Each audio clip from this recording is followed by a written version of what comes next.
Hey guys, this is Vince with Practical Performance. In this video, I'll be installing the Base Stage VinceSkinz on the underside of the 330i convertible I've been working on. So prior to this, I have thoroughly cleaned and inspected the underside of this vehicle. Please find a link to those videos in the description of this video. This is something you should have done as well. You have inspected and you have chosen the correct VinceSkinz based on the video that I also have supplied a link to in the description of this video. So during the inspection of this car, I only really found this hairline crack there, which is very typical, as well as a popped spot weld right there. To address this damage, I'll be using the base stage and also shared with the stage 1 rear VinceSkin here, the left one. So the hairline crack there will be really nicely covered by this area here of the VinceSkin, and the pop spot weld over here, as you can see, will be really nicely supported by the VinceSkin over in that area as well. There will be a pop rivet, a steel pop rivet, protruding into the large base plate of the actual mount sitting on the inside of the skin.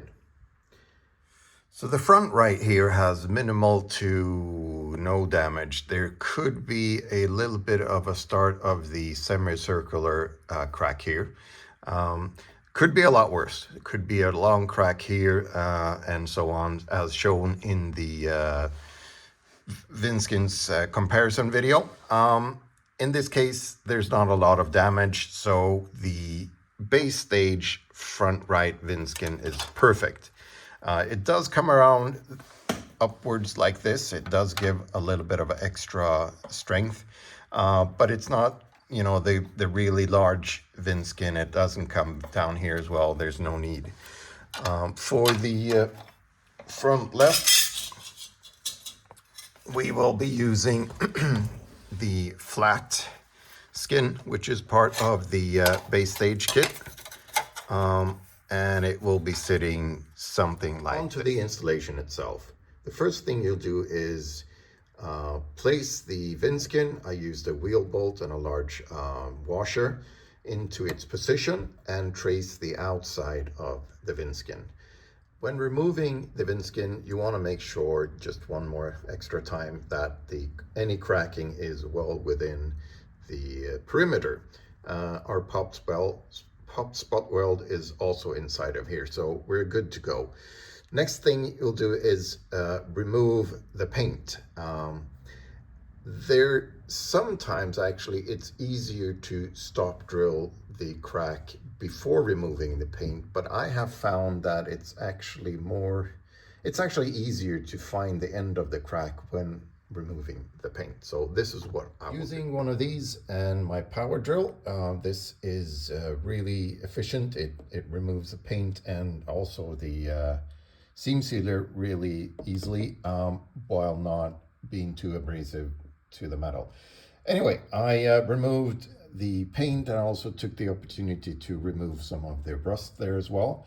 And depending on the light, yeah, you should really see that's the crack there. So the next step will be to get a punch the ends of it and stop drill. I used the 3.25 millimeter drill bit that comes with the Inspire kit for the rivets, and stop drilled.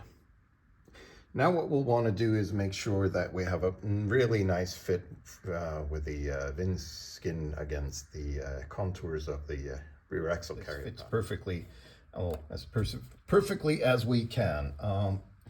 If there's a small gap over here, I'm not sure if that shows. I recommend using either some pliers offline, sort of remove it, or use a small hammer to tap this in. Make sure that you close as much as you can.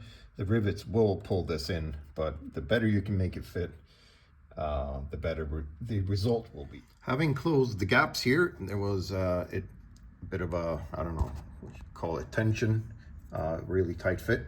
So while drilling the hole, also be super careful, wear eye protection so you don't get the hot and sharp metal shavings into your eyes. Make sure to push this, see if that shows.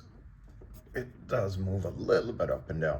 Either you put some extra support here to push it up, or as I did, just hold it up as you're drilling these holes to get them in the correct position. With the VinceSkin removed, we can see the result of the drilling.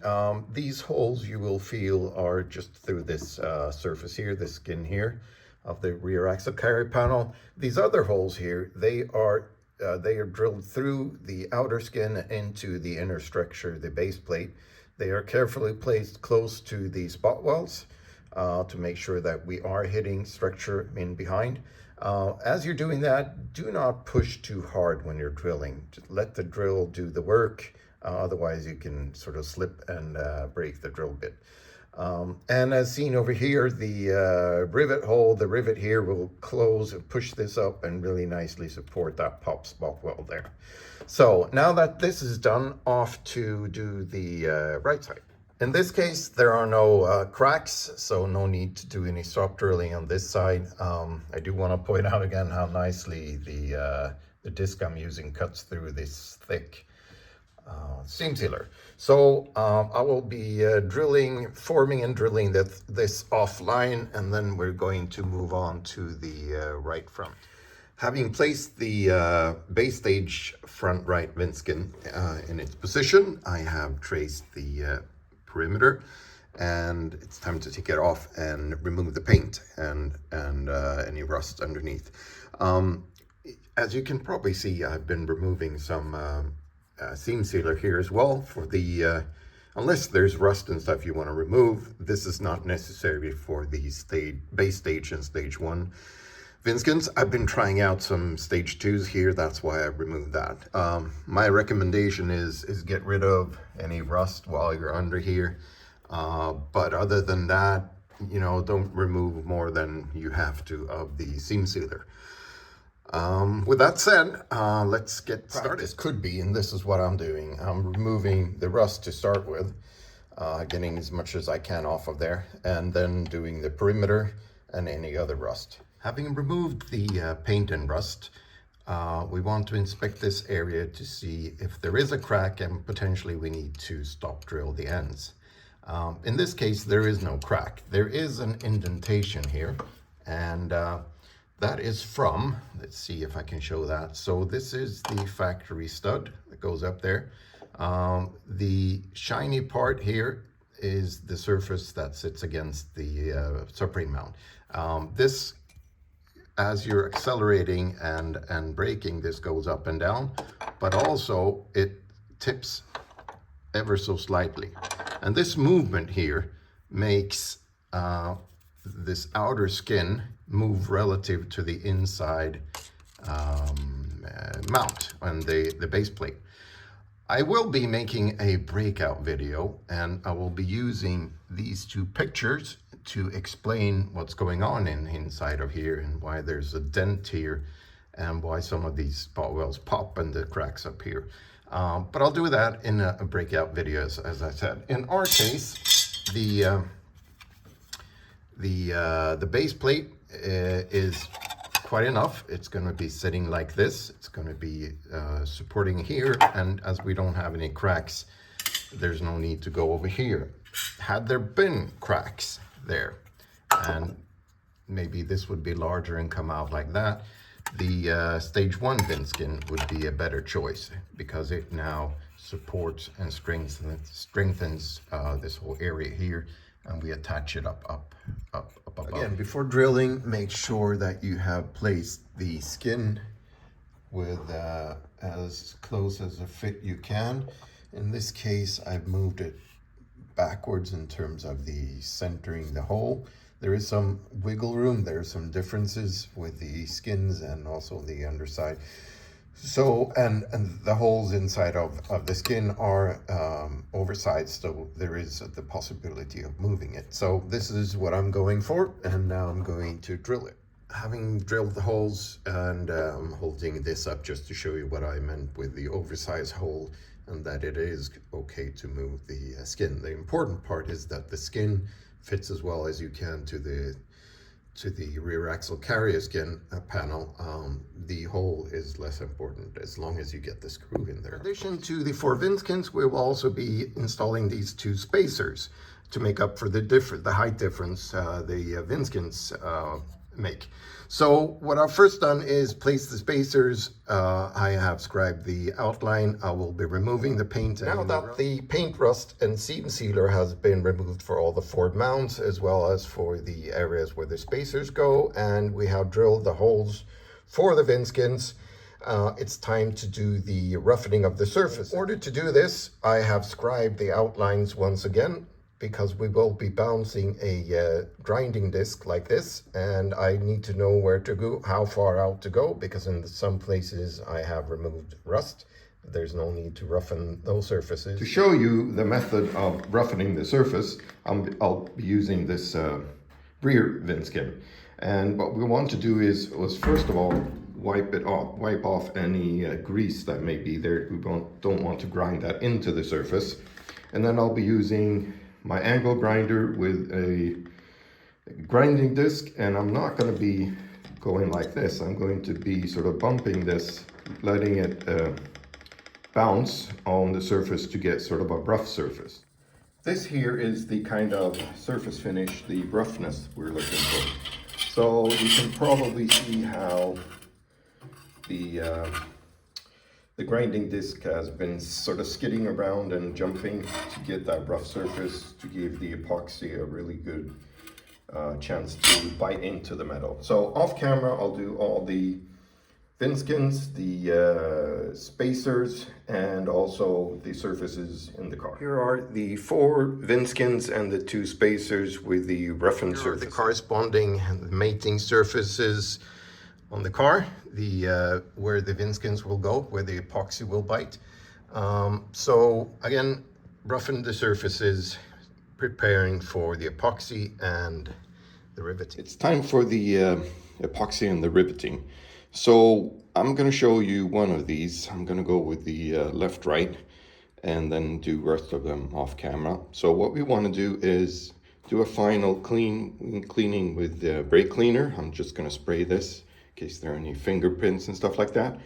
I'm going to apply epoxy, and then I'm going to use this stubby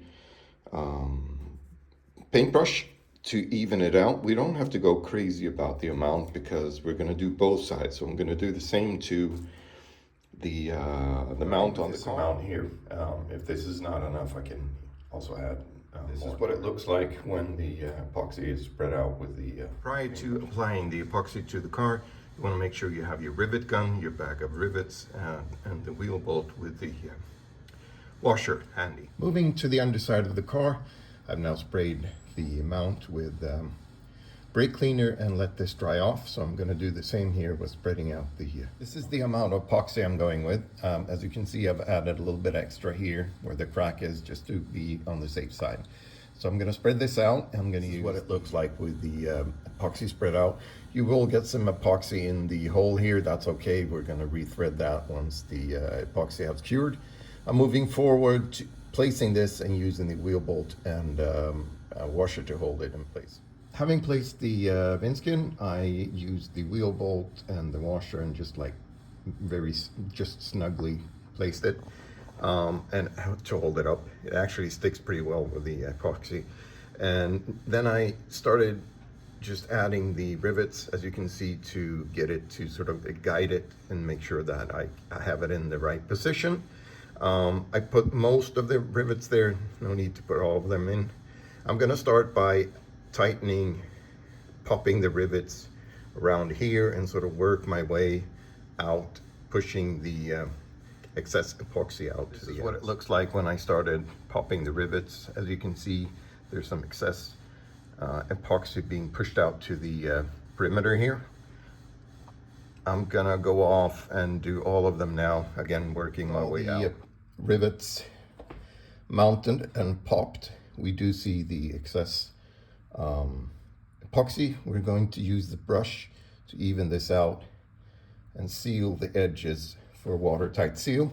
Around this area, I did use a small hammer to tap this down just to make sure it's as close as possible. The epoxy spread out with the brush, and make sure to have a tight, sort of a watertight fit around. And I like to add a little bit of epoxy to each of the rivets to fill those holes. So I'm going to move on and do that. As you can see here, where I haven't brushed it out, I add a little bit of epoxy, and then I just brush it into the hole. And then this side is all set. If you have some extra washers and wheel bolts, it's a good idea to keep this. You can tighten this, let it be there until the epoxy cures. I'm going to move on with the rest of these and check back with you once that's done. Having done all the skins, I just want to go through this. So you want to add, if you were sparse with the epoxy, which is not bad, you may want to add a little bit. In that case, it doesn't press out the epoxy excess. So you want to add maybe a little bit of extra epoxy around. In the corners here, you may want to add a little bit of extra as to make it watertight. So I've done that with these. The left front very forward. Let's go to the right front. So in this case, what you want to do is you want to tighten the ones on the flat surface here first, because this is going to push, and that one as well is going to push the vertical surface here upwards. You may need to run the drill through again just to sort of scub make the hole a little bit larger if this is pressed up further than when you drill the holes. That I needed to do that. And again, I'm thorough to add extra epoxy around this area so it's watertight. We will be adding paint and seam sealer, but nevertheless, for the spacers, they are not carrying any load at all, so we're not bothering with rivets or anything like that. I do just use 2 M8 screws, tighten these, snug, and do the same thing here. Run the brush around, tighten. Once the epoxy has cured, I usually leave it overnight. You will be removing the wheel bolts and using the threading tap, M12 times 1.5. If you can't find that on your own, I have those. You can add those to your order. You run through the thread once again, just to clear out any epoxy that may have made its way into the threads. And so that concludes the actual installation of the VinceSkinz. I will be adding another part where I'm painting this. I'm going to be painting quite a lot here and adding the seam sealer as well. But as for the installation, this is it. Thanks for watching.